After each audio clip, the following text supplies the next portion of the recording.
말씀을 통해서 오늘 이 시대에 또 택하신 여러분에게 주시는 하나님의 음성이 들려지고 깨달아지고 또 실천되는 귀한 역사가 있기를 주님의 이름으로 축원합니다. 역사학자들은 우리 인류의 역사를 가리켜서 전쟁의 역사다 이렇게들 말합니다. 오늘 저와 여러분이 살고 있는 지금 이 시대는 평화의 시대 그리고 번영의 시대를 살고 있습니다. 우리 부모님 지금 70대 이상 되신 분들 말고 그 이후 세대는 전쟁을 겪지 않았습니다. 이렇게 전쟁이 없는 시대에 평화와 번영을 누리고 있다는 일이 얼마나 큰 축복인지, 그리고 이 평화가 있기까지 얼마나 많은 분들이 전쟁의 시대에 피 흘리며 희생을 당했고, 그래서 나라를 지켰기 때문에 우리가 이런 축복을 누리고 있다는 것, 여러분 이것을 절대로 잊어서는 안 되는 겁니다.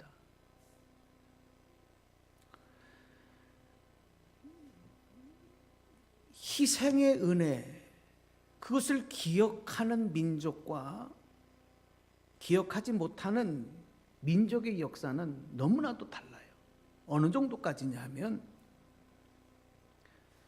그 역사가 계속 기록되어지고 이어져 가느냐, 아니면 역사 속에서 자취를 감추고 없어져 버리느냐,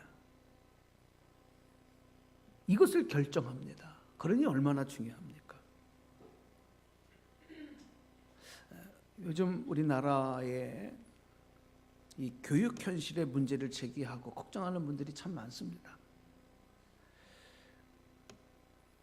또 많은 분들이 생각하는 것은 우리나라 교육 현실의 가장 큰 문제가 이 대학교 입학하는 입시 문제에 대한 교육이다, 이렇게 생각하는 분들도 많아요. 그러나 저는 이 대입 문제보다도 더 심각한 문제가 바로 요즘 학교에서 우리 학생들에게 역사를 강조하지 않고 역사를 제대로 강력하게 가르치지 않는다는 것. 그래서 우리 학생들이 역사의식이 별로 없다는 것, 저는 이것을 더 큰 위기로 문제로 봅니다. 대입에 큰 영향을 주는 국영수 과목은 굉장히 중요시 되어지고, 그 성적을 가지고 학생들의 실력을 판가름하는 그런 교육 현실 속에서 반면에 인간의 안정된 정서나 또 건강한 인성이나 감성 개발, 이런 것을 도와주는 이런 음악이나 미술이나 체육, 이런 과목들은 대폭 축소되고 별로 중요시 여기지 않는 이런 풍토들도 큰 문제 중에 하나가 되는 것입니다. 여러분, 우리 그리스도인들은 특별히 역사의식이 건강하고 확고해야만 이 시대적인 사명을 잘 감당할 수가 있어요. 오늘 이 말씀을 들으면서 한번 여러분 자신에게 질문을 한번 해보십시오. 나는 역사의식이라고 하는 것이 얼마나 나에게 이렇게 정립이 되어져 있고 확고한가? 한번 질문을 한번 스스로에게 해보는 기회가 되었으면 좋겠습니다.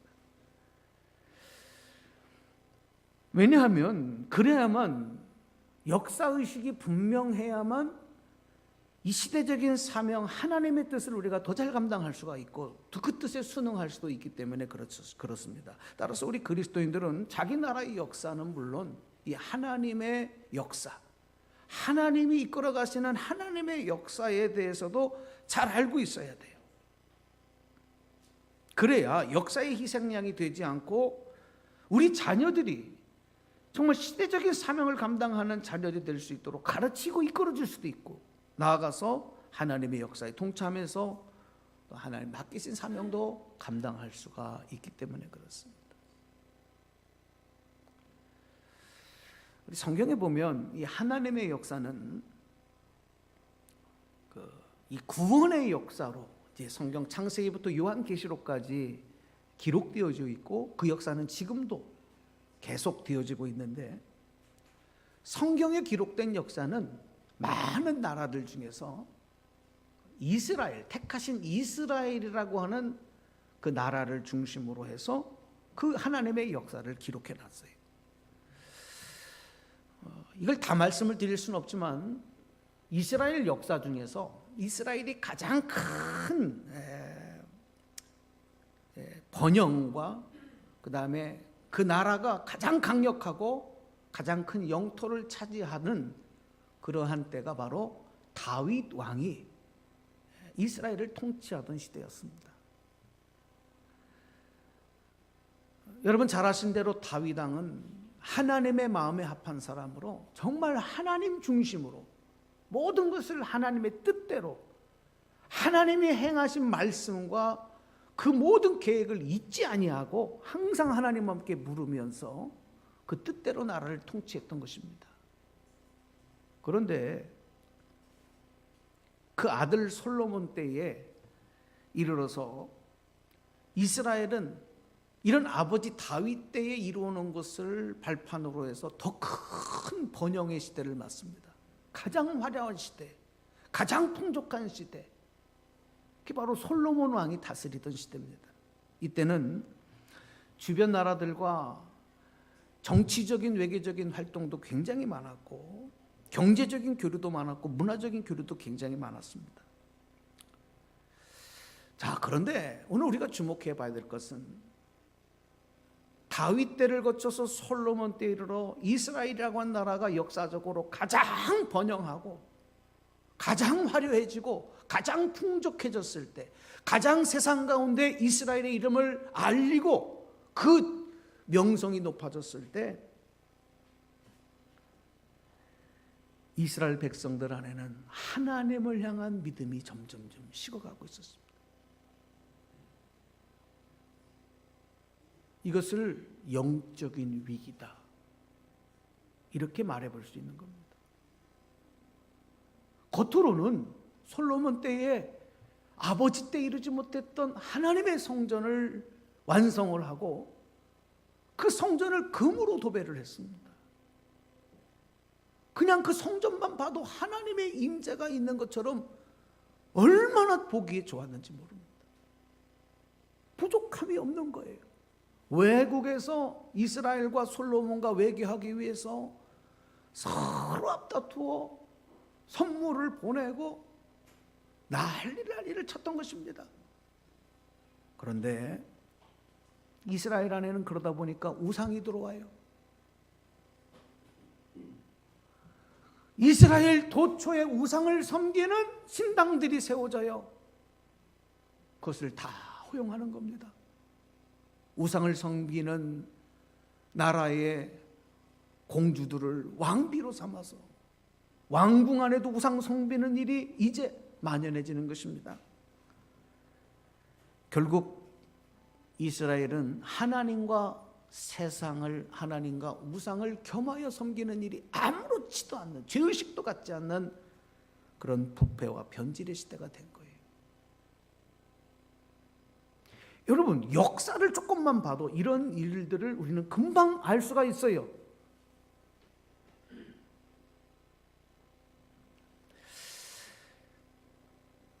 결국 평화와 번영으로 하나님이 주신 이 축복이 백성들 안에 역사의식, 하나님의 역사, 자기 민족의 나라가 이루어지기까지 얼마나 어렵고 힘들었던 희생한 자신들의 선조들의 그 희생의 은혜를 잊어버리는 이 의식의 쇠퇴가 결국은 한 나라를 위기로 빠뜨리고 쇠퇴길로 들어서게 하는 원인이 되었다는 겁니다. 결국 솔로몬 왕이 죽고 난 뒤에 이스라엘은 두 개의 나라로 분열이 됩니다. 그 명성, 그 화려함이 다 없어져 버려요. 북쪽에 있던 이스라엘의 10개 지파가 반란을 일으켜서 북이스라엘이라고 하는 나라를 만들고 유다와 베냐민 지파가 남쪽 유다를 이제 형성해서 이스라엘은 두 개로 분단된 겁니다. 어쩌면 그렇게 우리나라하고 똑같은지. 자, 오늘 이 본문에 있는 이 본문 말씀은 이 나라가 두 개로 분열되어 있었을 때에 이 남쪽의 유다, 그 유다에 히스기야 왕이 나라를 통치하던 때에 일어난 일입니다. 히스기야 왕 14년에 어떤 일이 벌어지냐면 그 나라에 전쟁이 일어납니다. 당시에 지금 보면 어쩌면 미국과 같은 그런 강력한 힘을 가진 나라였을 거예요. 저 중국, 저 러시아와 같은 힘을 가진 나라였는데 이 아수르라고 하는 나라가 일어나는 겁니다.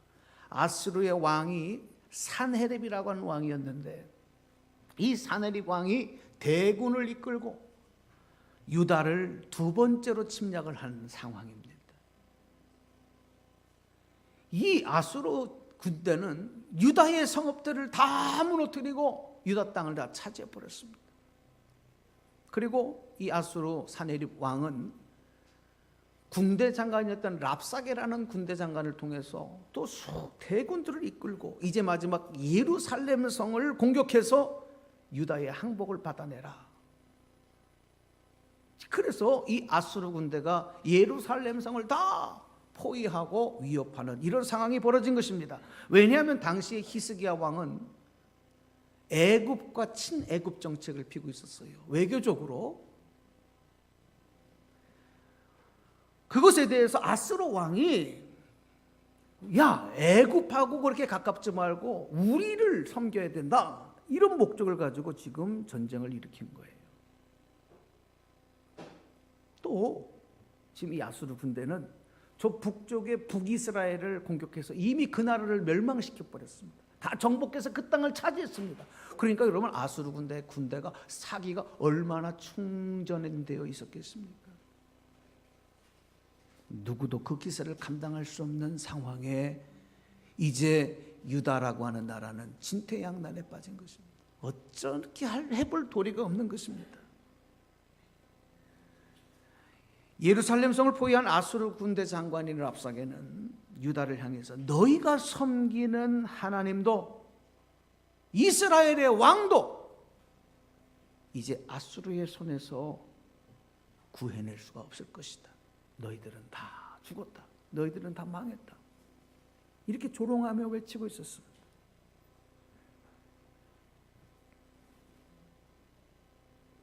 제가 이 설교를 준비하면서 예전에 보았던 영화를 다시 한번 봤어요. 그 영화가 여러분 보신 분들 많으실 텐데 남한선성이라는 영화입니다. 좀 그런 영화는 좀 보셔요, 한 번씩. 드라마만 보지 마시고.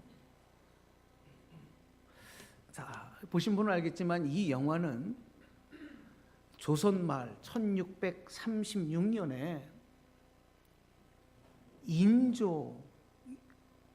인조가 나라를 임금으로 나라를 다스리던, 그러니까 인조 14년, 그러니까 어쩌면 그렇게 히스기야가 나라를 통치하는 14년에 전쟁이 일어났던 것 같이 똑같이 인조 14년에 이 조선 땅에 전쟁이 일어나는데 그 전쟁을 병자호란이라고 부릅니다.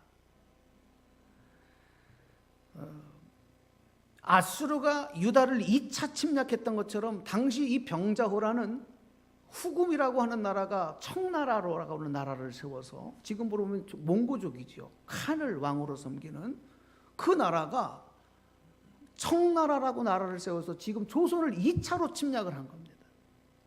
뭐 이거 다 말씀드리면 너무 길어지니까. 그러니까 너무 이 성경에 있는 말씀과 우리의 역사가 지금 동일하게 일어나고 있는 거예요.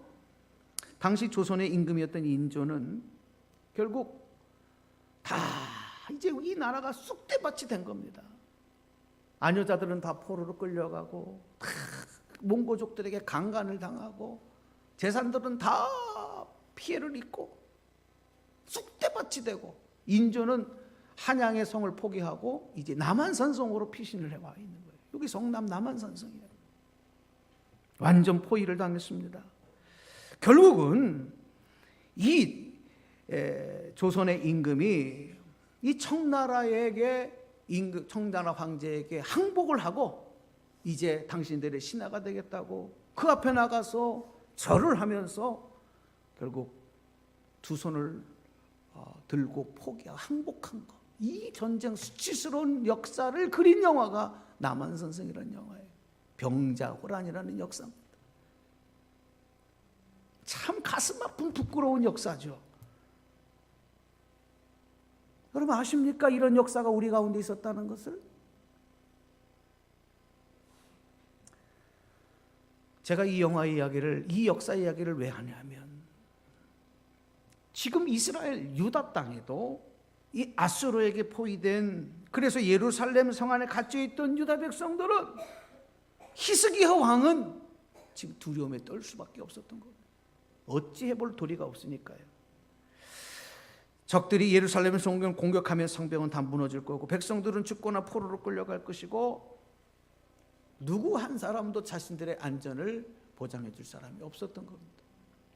그러나 그 위기의 순간에 우리나라의 역사와 그 당시 병자호란, 그때 그 남한산성의 영화 속에 펼쳐졌던 역사와 저 지금 성경에 기록되고 있는 역사의 차이점을 한번 보십시오.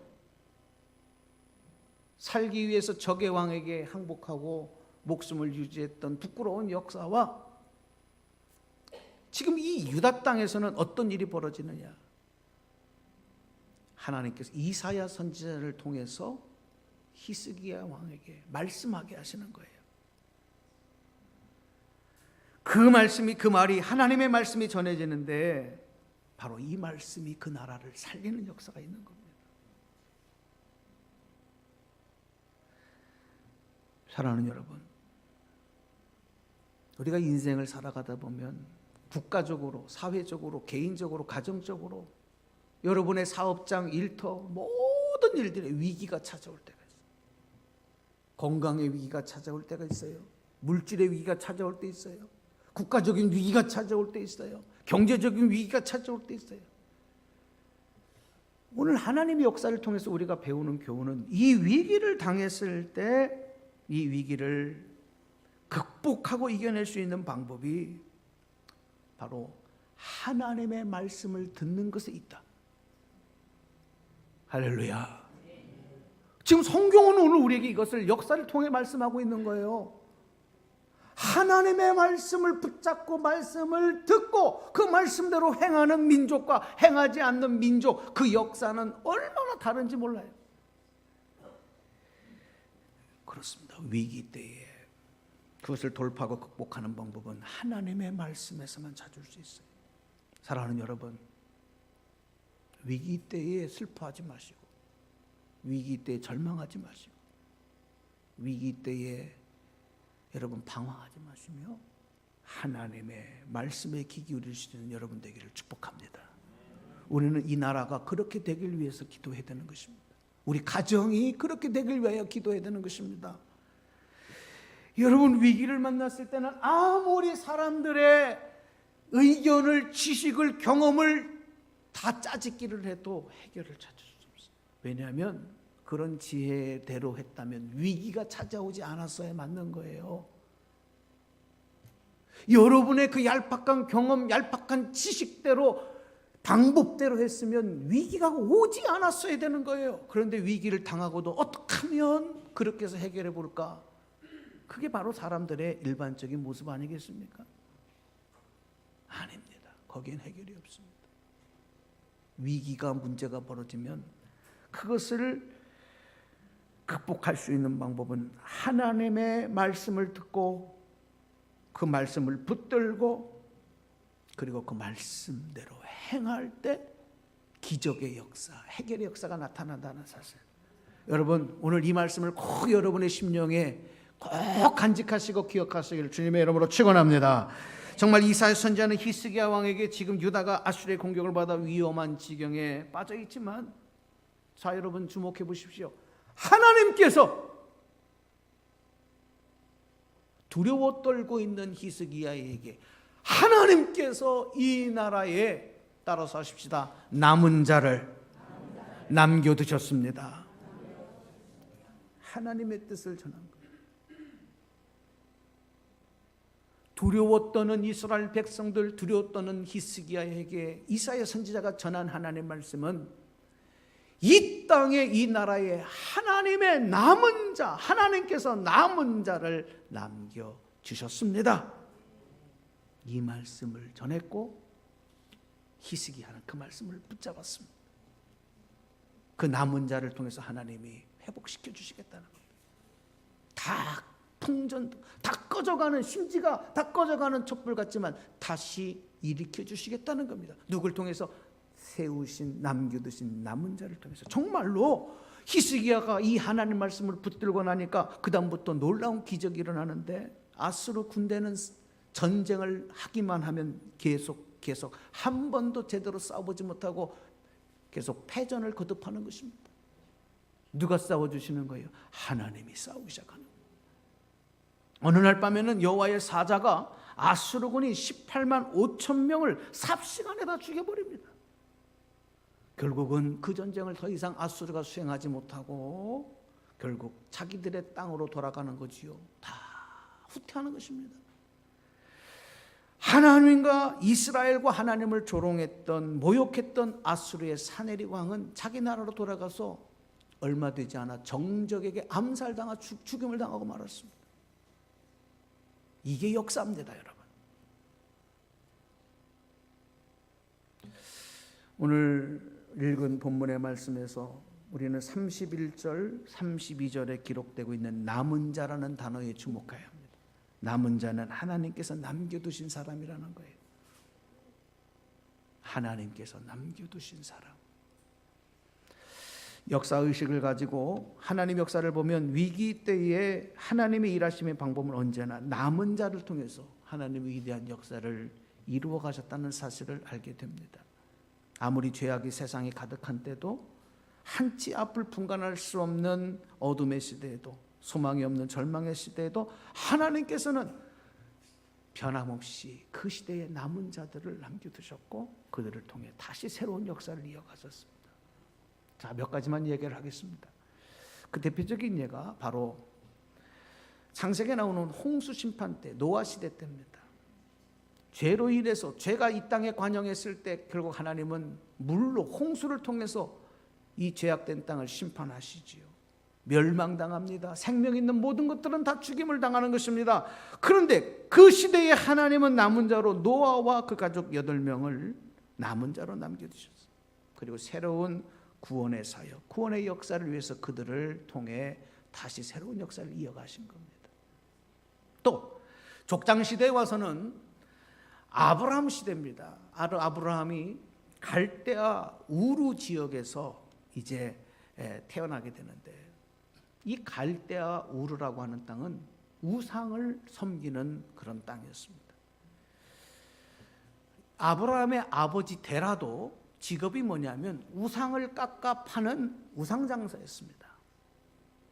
우상의 모형을 깎아서 만들어 파는 사람이었던 겁니다. 그런 곳에, 그런 땅에 아브라함이 태어나 자라고 있었습니다. 하나님은 어느 날 아브라함에게, 아브라함아, 이 갈대아 우르 땅을 떠나라. 약속하신 가나안을 향하여 가라. 그래서 그 말씀을 붙잡고 아브라함이 자기 본토 친척 아비집을 떠나는 것입니다. 왜요? 그 죄악이 간영한 땅에서 하나님은 아브라함을 남은 자로 택하신 것입니다.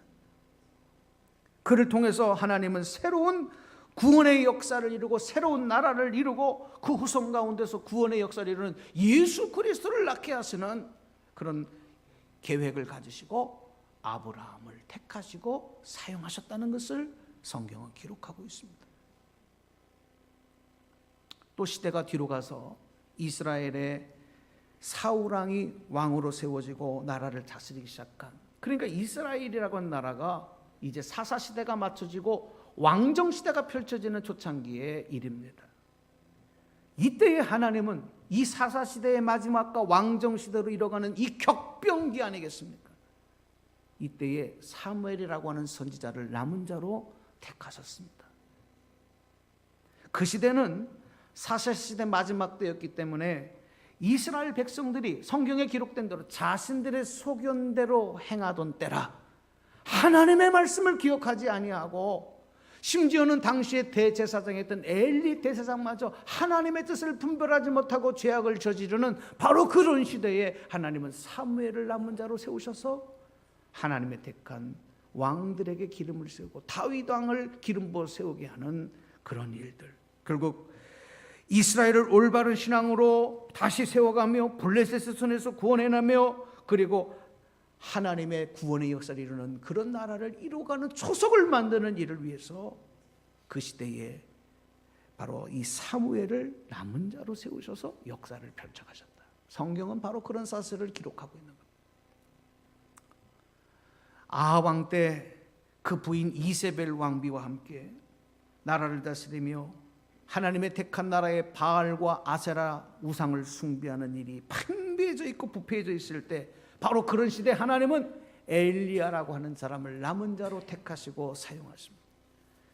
어디를 봐도 온전한 신앙을 가질 수 없었고 그런 사람을 찾을 수 없는 그런 어둠이 가득한 시대, 엘리야는 하나님 앞에 묻습니다. 하나님, 나 혼자서 어떻게 합니까? 저 강력한 아합 왕과 이세벨을 대항해서, 저 많은 우상 숭배자들 대항해서 내가 어떻게 합니까? 그때 하나님은 엘리야에게 말씀하시기를, 바알에게 무릎 꿇지 아니하고 입을 맞추지 아니한 사람 7,000명을 내가 남겨두었다. 이런 말씀을 주시는 겁니다. 결국 그 흑암의 시대에 하나님은 엘리야와 7,000명의 남은 자들을 통해서 그 믿음의 정통성을 지키며 다시 새로운 역사를 이어가시는 통로로 사용하셨다는 것입니다. 어찌 이 시간에 그 말씀을 다 드릴 수 있겠습니까? 무슨 얘기입니까? 하나님은 언제나 남은 자를 통해서 일하신다는 사실입니다. 오늘 우리가 살아가는 이 시대, 전쟁이 없는 시대, 이제 종전으로 남과 북의 전쟁이 완전히 종식되는 이런 시대, 평화의 시대라고 세상은 떠들고 있지만, 그러나 분명한 것은 내적으로, 사회적으로, 가정적으로, 개인적으로 얼마나 많은 위기가 찾아오고 있고, 우리 기독교 안에서도 얼마나 많은 위기가 일어나고 있는 위기의 시대를 지금 맞이하고 있는지 모릅니다. 그러나 우리는 절망하지 않습니다. 왜냐하면 하나님은 이런 시대에도 남은 자를 통해 일하시기 때문에. 그러면 그 남은 자가 누구냐는 겁니다. 그 남은 자가 누구냐는 것입니다.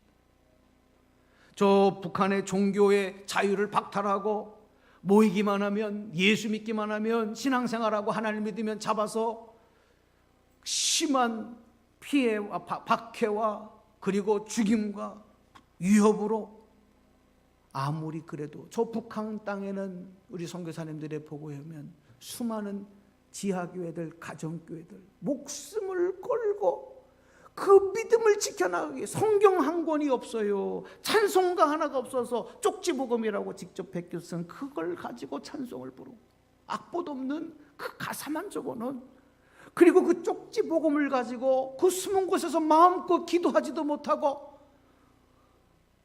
개미 소리만큼 작은 소리로 하나님 앞에 예배하고 기도하는 남은 자들을 그 땅에 남겨두신 거예요. 하나님의 일하심은 언제나 그렇다는 것입니다. 사랑하는 여러분, 오늘 이 시대의 남은 자는 누굴까요? 오늘 여러분을 택하시고 예수 그리스도의 피값으로 하나님 자녀 삼으신 이유가 뭘까요?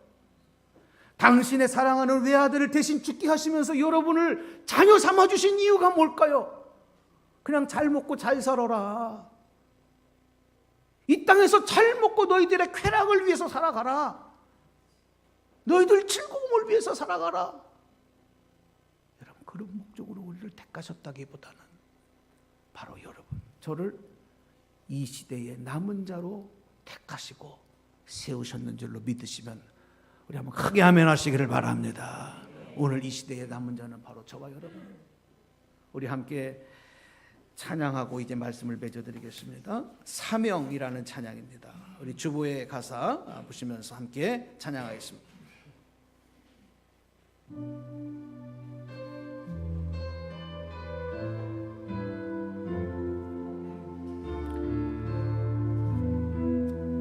주님이 홀로 가신 그 길, 주님이 홀로 가신 그 길, 나도 따라가오.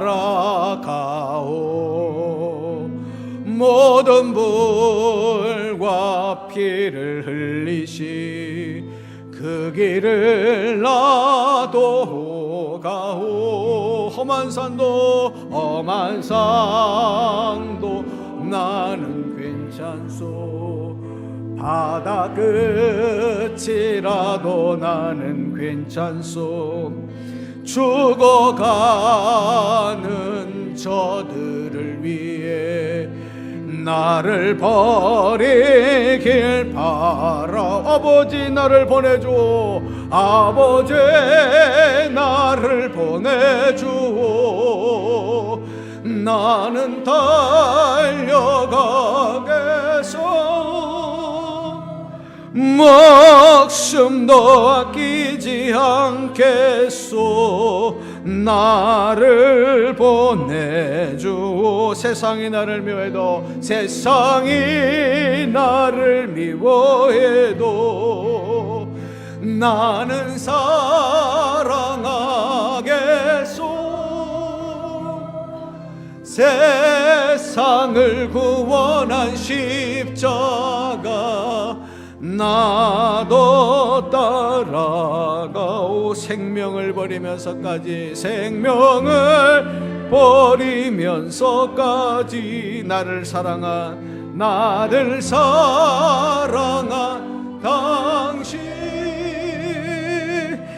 이 작은 나를 받아주오. 나도 사랑하오.